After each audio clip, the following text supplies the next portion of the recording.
All right, so today we're really diving deep into the world of crypto crime, Really deep. deeper than we've ever gone before. Yeah. And it all starts with the Department of Justice, Right. bringing the hammer down Yeah. on this huge network of crypto players who are allegedly running this massive pump and dump scheme. Yeah, it's a landmark case, really. Right. First time that we've seen criminal charges brought for wash trading and market manipulation in the crypto space. Yeah, this is a big deal. Yeah, Wash trading. Now, for our listeners who might not be familiar, Right. it's basically like, when you're a kid and you pretend to take money from one hand and put it in your other hand, but it's really still in the original hand? Exactly. So it looks like there's all this activity, Yeah. right, with buying and selling. Uh-huh.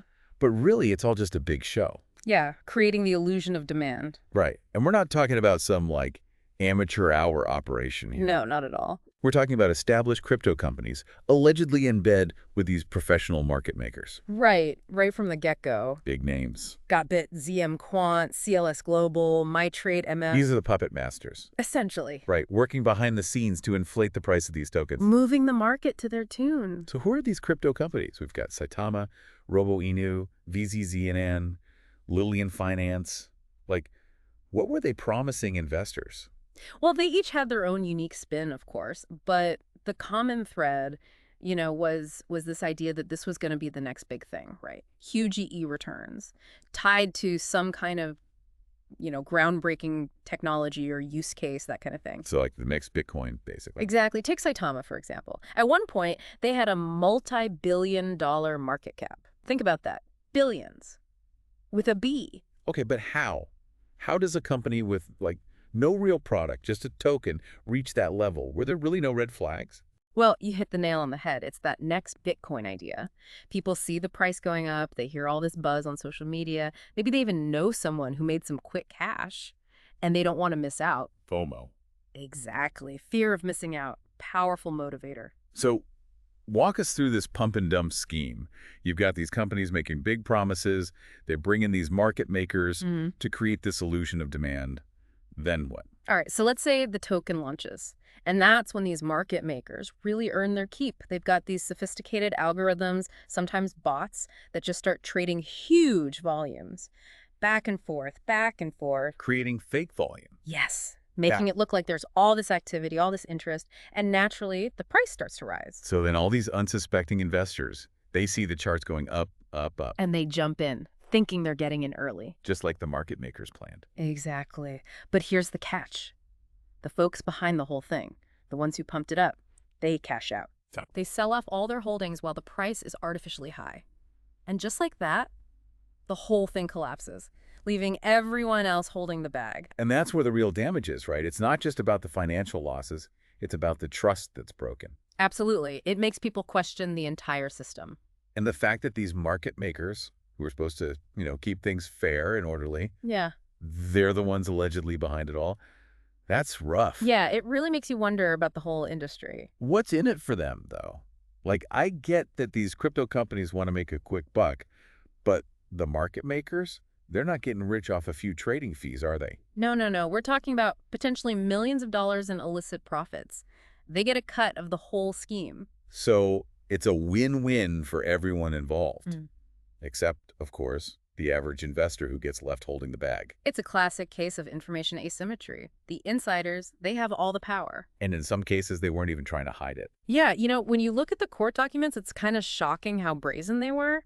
Give us an example. What kind of stuff are we talking about? Well, there's this one exchange where a rep from Gotbit, one of the market makers charged in this whole thing, tells a potential client, and I quote, "Our goal is to make sure other buyers lose money in order for us to make profit." They actually said that in writing. Black and white. Wow.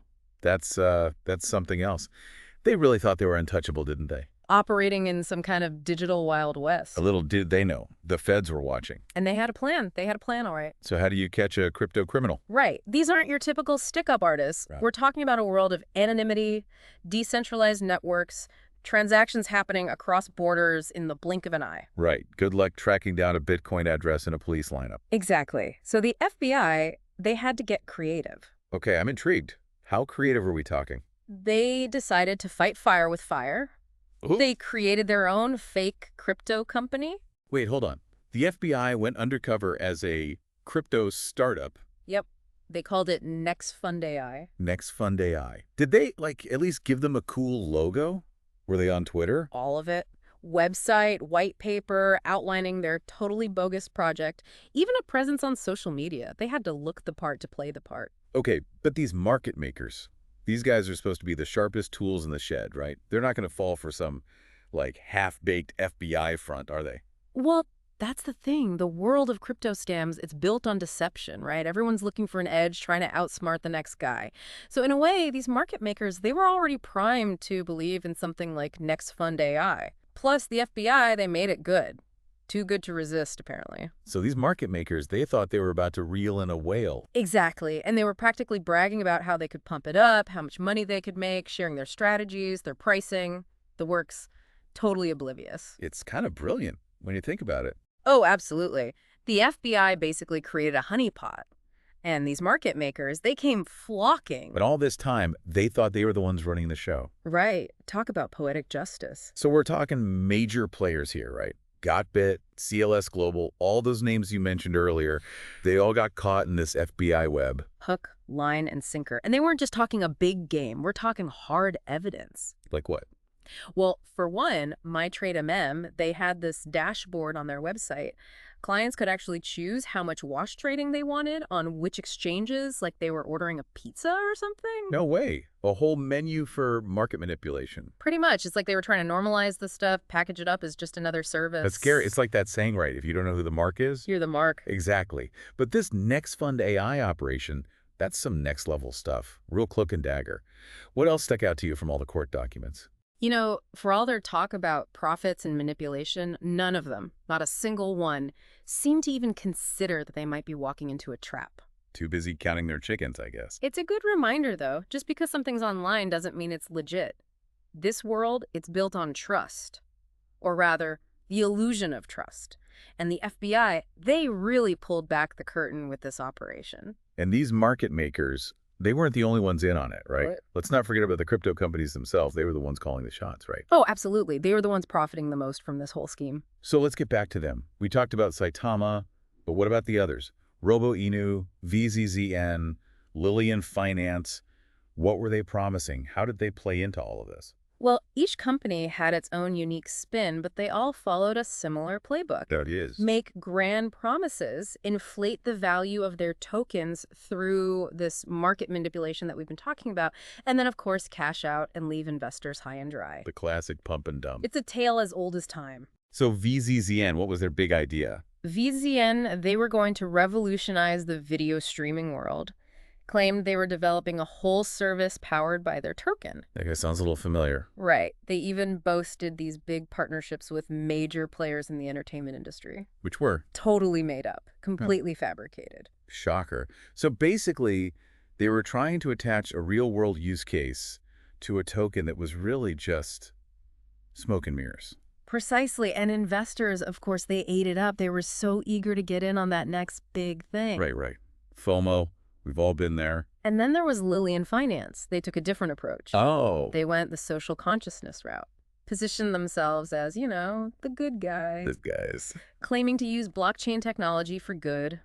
Revolutionizing the healthcare industry. Even pledged to donate some of their profits to charity. Wow. So they were appealing to people's better nature while simultaneously engaging in this massive fraud.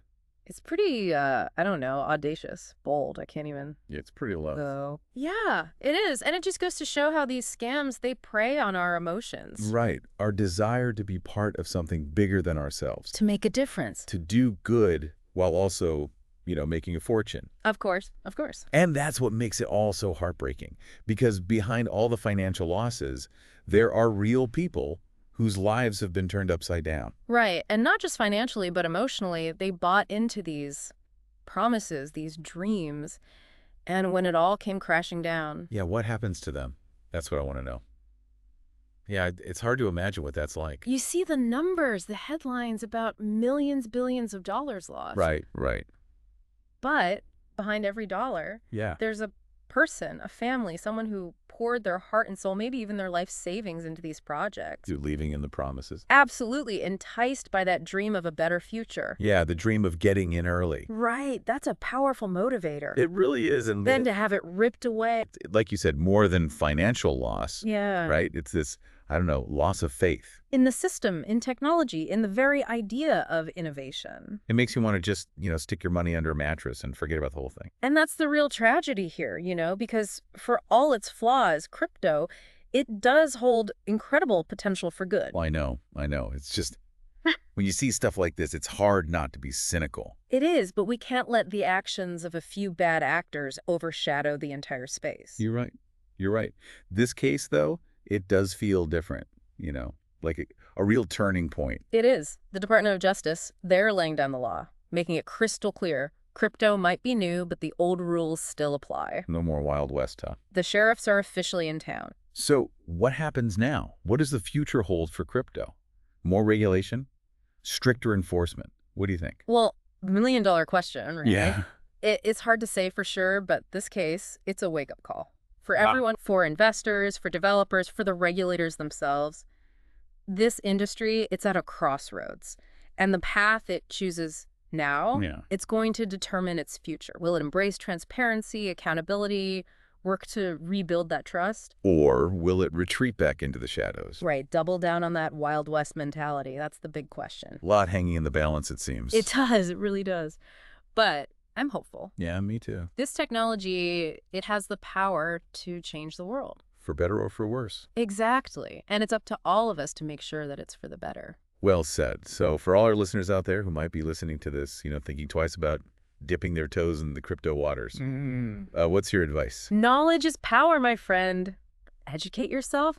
Understand the risks, because there are always going to be risks. Right. And remember that old adage, if it sounds too good to be true. It probably is. Exactly. Stay curious, but stay vigilant. Wise words. Wise words. Well, on that note, this has been a fascinating deep dive. It really has. A little scary at times, I'm not going to lie. Yeah.